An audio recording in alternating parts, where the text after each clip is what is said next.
আসসালামু আলাইকুম। ওয়ালাইকুম আসসালাম রহমতুল্লাহ বারাকাতুহু। কেমন আছেন? ভালো। তো এই পটলের জমিটা কার? আমার কতটুক জমির উপরে আপনি পটল চাষ করছেন? এই মাত্র 500। ৫ শতক। তো আজকে তো দেখলাম আপনার হাতে আছে ব্রাজিল, ঘাড়ে আছে। আপনি এই পটলের জমিতে ব্রাজিল নিয়ে কি করতে আসছেন? তেল দিতে আসছিলাম। স্প্রে করতে আসছেন। তো এই যে এই পটলের জমি, এই পটলের জমিতে কি কি কীটনাশক স্প্রে করতে হয়? তাহলে পটলটা খুব ভালো হয়। এই স্প্রে রবীন্দার কাছে যেতে হবে। না, না, এখানে এটা পটাশিয়াম ভিটামিন, জি, জি। তারপরে আরো অনেকগুলো পাউডার। সিনজেন্টার মাল ছাড়া এখন আমি আপনি ব্যবহার করি না। আপনি কি কি পাউডারের নাম জানেন? দেখা যাচ্ছে আমার কাছে একজন জিজ্ঞেস করলে, ভাই আমি পটলের চাষ এটা করব নতুন। এটা রবীন্দার কাছে এ গেলে রবীন্দা এমনি এখন বলে দেবে। সবাই তো আর রবীন্দ্রারে চেনে না। দেখা যাচ্ছে চিনে একজন না মানে চিনে দিতে হবে রেল স্টেশন, এই রেল লাইনের পরে যে এখন মনে সিনজেন্টার। করেন কি আপনার হচ্ছে একজন দেখছে সিলেট থেকে, সে তো আপনার রবীন্দ্রাকে চিনবে না। এখন আপনি কি কি পাউডার ইউজ করছেন? ধরেন তেলের নাম আছে তো। একটা তেল আছে, অ্যালবা আছে, তারপরে এরকম কি কি? আর আপনি আজকে কি তেল স্প্রে করতেছেন এখানে? আমি এতে স্প্রে করেছি জি। পটাশিয়াম। হ্যাঁ, পটাশিয়াম অ্যান্টাকল পাউডার। জি। তারপরে আর কি কি আছে ভাই, নাঠিবো। তারপরে জি, যে জি। নাটিবো তো এটা হচ্ছে আপনার এটা আছে গাছ হলো যাতে নিয়ন্ত্রণ কষে থাকে। হ্যাঁ, কষে যায় নাটিবোটা ইউজ করলে। তারপরে যে ঘাস পড়ার জন্য লাইফ লাইন দিই, হ্যাঁ, ঘাস ঘাস। যাতে মরে যায়। হ্যাঁ, হ্যাঁ, হ্যাঁ। তারপরে আমার মনে নেই ভাই। যাই হোক, সমস্যা নেই, মনে না থাকলেও। তো আপনার হচ্ছে এই যে পটল, এই পটলের ১ম ধাপে আপনার কত টাকা ইনভেস্ট করা লাগছে আপনার এই ৫ শতক জমিতে? বেশি লাগেনি ভাই, 5,000 টাকা লাগছিল বান খোপা জি। সুতো এগুলো দিতে।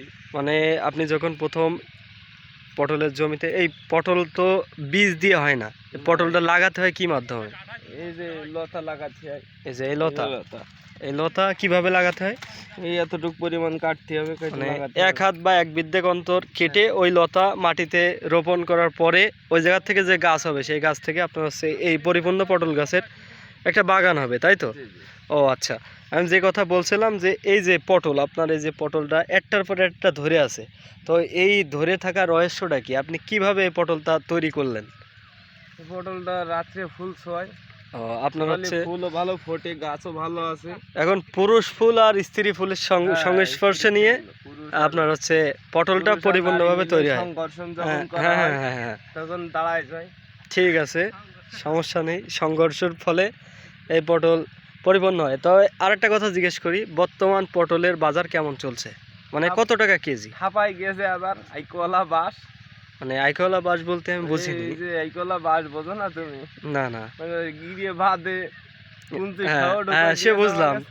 তাহলে বুঝো কত নি? টাকা করে বিক্রি করে যাচ্ছেন? এ এদিনকে তুলিলাম জি। 24 টাকা করে বেচিস। 24 টাকা হ্যাঁ, কেজি। ও তা আচ্ছা, আচ্ছা। আমাদের অন্তত 80-90 টাকা বেচলে ভালো হয়। ৮০-৯০ টাকা বেচলে আপনার হচ্ছে চালান চুতা বাঁচবে আর কি। চালান সুদা বাঁচবে। মানে এরপরে যা ইনভেস্ট করছেন, নিজের যা শ্রম আছে সব কিছু মিলিয়ে যদি পটলের দামটা এভারেজে ৮০ টাকায় আসে, তাহলে আপনার বলতে চাচ্ছেন যে আপনার ঘরে কিছু টাকা যাবে। জি জি। ও আচ্ছা। তাহলে মানে ৫ কাঠা ভুঁইতে আপনি বললেন যে মাত্র ৫,০০০ টাকা ইনভেস্ট করতে হয়। তো আপনি এ যাবৎ কতদিন হাটে গিয়েছেন পটল নিয়ে? যাবো তো অনেক দিনে তো গেছি। তাহলে এই যাবৎ যে কতদিন হাটে গেছেন, এই হাটে কি আপনার ৫,০০০ টাকা হয়নি?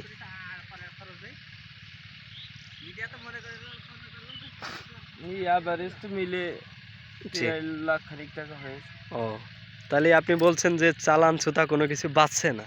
তাহলে এই যে লাখ খানিক টাকা এগুলো কি সব আপনার এগুলো ইনভেস্ট করা একবারে যে লাগছে? শুধু ওই বান দিয়ে আর এরপরে খরচ নেই।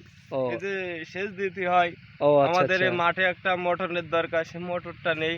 ও আচ্ছা, আচ্ছা, এই যে বুঝছি। পাশে ডিপ রয়েছে, ডিবির কারণে আমাদের এই মোটরটা হচ্ছে না। জি, জি, জি। না হওয়াতে আমাদের এই প্রতি মানে আপনার পানি হচ্ছে দিতে, প্রতি সপ্তাহে একবার করে সেচ দিতে হয় সেচ পটলের দিতে জমিতে। অনেক টাকা খরচ হয়। অনেক টাকা হ্যাঁ, ওখানে ব্যয় হয়, ডিজেল আবার তেলের ডিজেল দাম কেনা বেড়ে লাগে। গেছে হ্যাঁ। বেলে 114 টাকা এবং দ্বিতীয়ত লিটার। হচ্ছে দ্বিতীয়ত হচ্ছে আপনার হচ্ছে অনেক ধরনের সার, কীটনাশক ব্যবহার করা হয়, যেমন গাছের গ্রোথ বাড়ানোর জন্য। তারপরে আপনার হচ্ছে পটলটা, যে পটল এই যে ছোট আছে, এই পটলটা 1 সপ্তাহের ভিতরে যাতে বিক্রি করা যায় তার জন্য এখানে কীটনাশক ব্যবহার করতে হয়। এভারেজে আপনার মনে করেন কি এই 5 শতক জমিতে আপনার খরচ হয়েছে 50,000 ধরলাম, আপনি বিক্রি করছেন বললেন যে 1 লক্ষ টাকা, তাহলে তো আপনার লাভের সম্ভাবনা হওয়ার কথা, তারপরেও কেন বলছেন আপনি লস যাচ্ছে?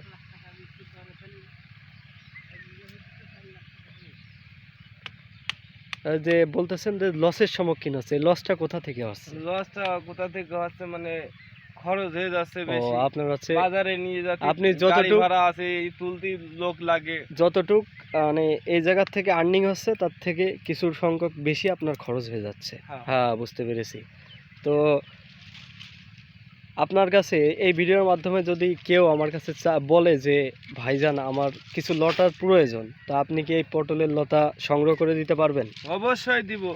মানে দেবো না এই কেন? পটলের লতাগুলো কত টাকা করে বিক্রি করা হয়, এটা একটু এ- যদি আনুমানিক ধারণা দিতেন। ধরেন আপনার আনুমানিক- এই যে এই পুরো বানটা জুড়ে পটলের লতা আছে, ধরেন আমি এই বানটা পুরোটাই কত টাকায় আপনি বিক্রি করেন আনুমানিক সিজন 10,000 টাকা হলে এই বানটা বিক্রি ও হবে। আনুমানিক 10,000 টাকায় বানটা বিক্রি হয়। ও আচ্ছা আচ্ছা, তাহলে আমাকে যদি কেউ মেসেজ করে বা কেউ আমার কাছে জানতে চায় যে পটল লতা যদি কেউ নিতে চান, তাহলে আমি বলবো যে অ্যাভেলেবেল আছে, আপনারা মেসেজ করবেন এবং আমাদের যোগাযোগ নাম্বার ডিসক্রিপশন বক্সে দিয়ে দেবো, তাই তো? ঠিক আছে।